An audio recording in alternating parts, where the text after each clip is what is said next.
That was a rough game to watch. Former Blackhawk Artemi Panarin makes it a game for himself in his former stadium. And we face Vezina caliber Bobrovsky tonight, it seemed like. The Hawks lose 5-2 to the Columbus Blue Jackets in the United Center. This was a rough game to play because the Hawks outplayed the Jackets by outshooting them this entire game, but the defense on the Hawks played it weak and led to most of those goals. Cam Ward, I'm saying it, had his worst game in a long time tonight. He literally had some terrible games. He had some terrible puck reading tonight, and it showed.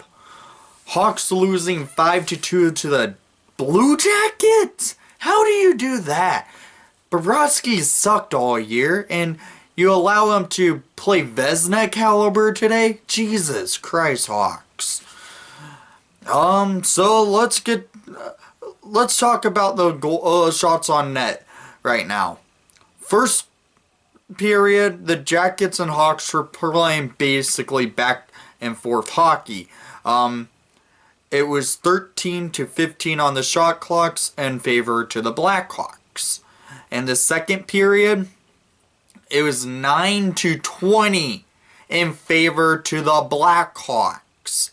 Third period, 8-6 in favor to the Blue Jackets. And total shots on net for each team, 30 to the Blue Jackets, 41 to the Hawks. We did not allow 40 shots tonight, but yet we put 40 shots on net and only could score 2 goals. And usually when our goalies are in net, we allow 40 plus shots, and they didn't do that tonight, but yet they lose. First star of the night, former Blackhawk Artemi Panarin. I'm just saying it right now. And second star, Sergei Bobrovsky. 2 players who might be traded at the deadline. Let's go to the goals of the game, because I'm going to really rant if I keep this going. In the first period, first goal of the game at 12:36 in the first period, Pierre-Luc Dubois scores his 22nd goal of the season, assisted by Savard, his 10th of the season. But in the first period at 16:14 on the power play, scored by number 88, Patrick Kane, his 35th goal of the season, assisted by DeBrincat and Strome. That was a nasty goal that Kaner scored, and it blistered Sergei Bobrovsky.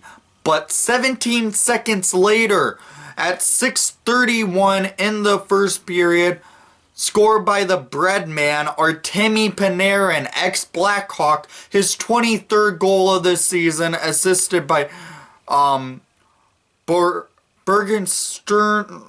How the hell do you pronounce that name? I'm not even saying it. And Dubois to make it 2-1 Jackets.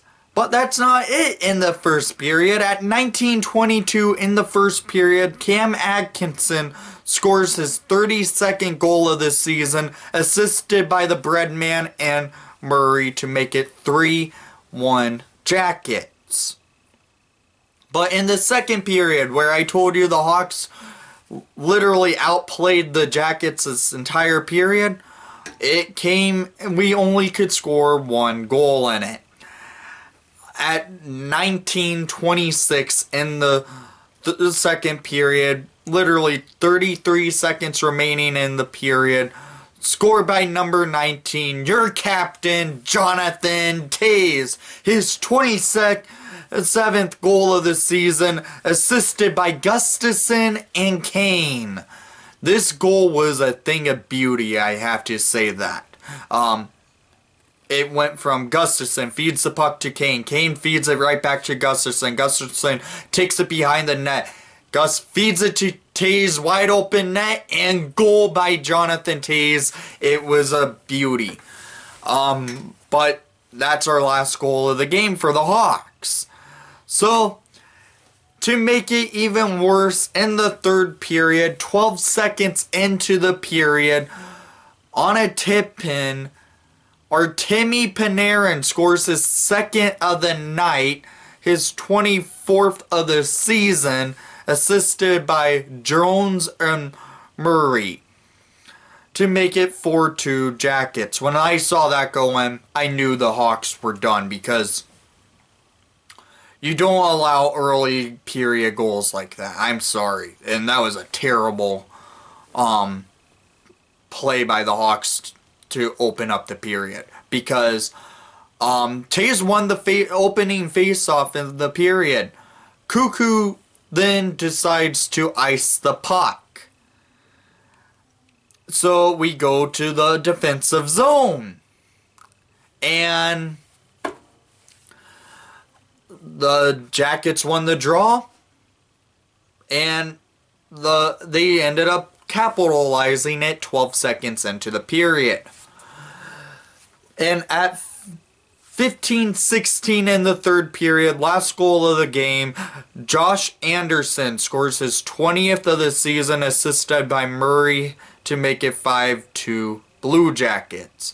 This was a rough game for the Hawks. The defense did not show up and play.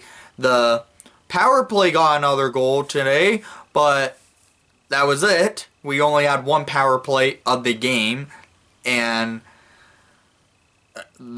it was only two penalties in the entire game, and the Hawks killed the PK they had to go on.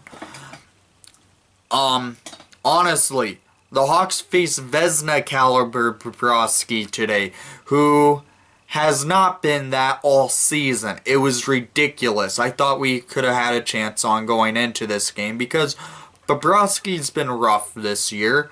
And with rumors of being dealt at the deadline, usually it gets in people's head. Well, it did not for Bobrovsky, and the Jackets got a hold of the Hawks and beating us in our own stadium. Well, at least the Avalanche lost today. Been scoreboard watching all day. We still need the San Jose Sharks to take advantage and beat the Canucks. It's currently 1-1 in the second period when I'm filming this video. The Avalanche lost to the Blues, though, 3-0, which sucks, but honestly, we need that. I needed the Avalanche to lose, so to keep it tied. So right now in the standings for the playoffs, the Coyotes move ahead of the Hawks. We're tied with the Coyotes, Avalanche, and the Avalanche for trying to battle for that last wild card spot. The Canucks, though, we need them to lose in regulation so they don't get advantage and try and make the playoff spot, because they are 1 point out of the playoffs right now. So it's scoreboard watching time, boys, if we want to make the playoffs. Well, we have very winnable games coming up this week. We play Ottawa on Monday, Detroit on Wednesday, and I'm saying it's going to feel like a playoff atmosphere on Friday as we play the Colorado Avalanche. That's our key game of upcoming. With how rough of a game it was today, I think the Hawks are going to take a look at it and as a way they blew an opportunity, and they will come back and fight to regain and move up in playoff status. So Leave your comment down below. What's your takes from tonight's game, because it was a rough one. Sorry about not having a preview up this morning. My camera was not wanting to record. It was ridiculous. And thank you for watching the broadcast. I know you did not enjoy the outcome. Blue Jackets beat the Blackhawks 5-2. Hopefully the Hawks could come back Monday and play stronger. But I guess to end it, please leave a like and subscribe if you haven't done so already. And most of all, let's go Hawks. And Bowman, this is why your blunders suck.